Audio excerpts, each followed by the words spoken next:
اقتصادی ترقی کا مودی حکومت کا دعویٰ بے نقاب ہو گیا ہے۔ بھارتی عوام غربت کی وجہ نال خودکشیاں کرن پر مجبور ہیں۔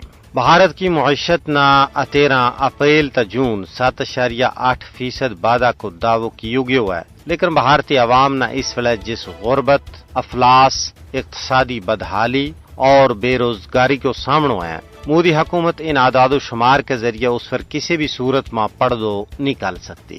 کشمیر میڈیا سروس کی ایک سنسنی خیز رپورٹ کے مطابق مالی سال 2025-26 کی پہلی سے مئی ماہ بھارت کی معیشت نے سالانہ بنیاد پر 7.8% کی شرح نمو درج کی، جڑی پہلا 3 مہینہ میں سب تو زیادہ ہے، لیکن یہ صرف اپنی ناکامی پر پردو کلن کی کوشش ہے۔ بھارت اپنا آپ نہ دنیا کی 5ویں سب تو بڑی معیشت کا طور پر پیش کرا ہے، لیکن یہ اعزاز دولت کی غیر مساوی تقسیم اور عوامی مشکلات نہ چھپان کی کوشش ہے۔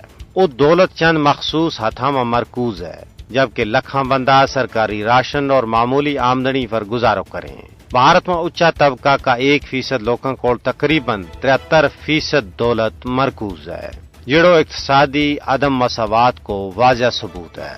2005 میں مجموعی بے روزگاری کی شرح تقریباً 5.1 تو 5.6% رہی، جبکہ شہری علاقہ میں یہ شرح 6.5 تو 7.1% رہی، اور بعض رپورٹوں کے مطابق نوجوانوں میں بے روزگاری کی شرح 19% توڑی جا پہنچی ہے۔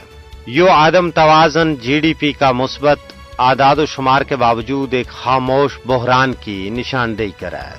میڈیا کی آزادی میں 2005 میں بھارت نہ 180 ملکوں میں 151 نمبر پر رکھے گئے ہوئے ہے، جڑو آزاد صحافت پر سخت پابندی اور خطرات نہ ظاہر کرا ہے۔ بھارت ایک بڑا ماحولیاتی بحران تو بھی دوچار ہے، جس طرح دہلی دنیا کا سب تو آلودہ ترین شہروں میں شامل ہے۔ خواتین کی حفاظت ایک سنگین مسئلہ ہے، بچوں تو مشقت لینی عام ہو گئی ہے، لکھاں بچہ خطرناک صنعتوں میں کم کرنے پر مجبور ہیں۔ اس صورتحال تو معلوم ہوا ہے کہ اقتصادی ترقی کا بی جے پی حکومت کا دعویٰ ایک گورکھ دھندا تو سوا کچھ بھی نہیں ہے۔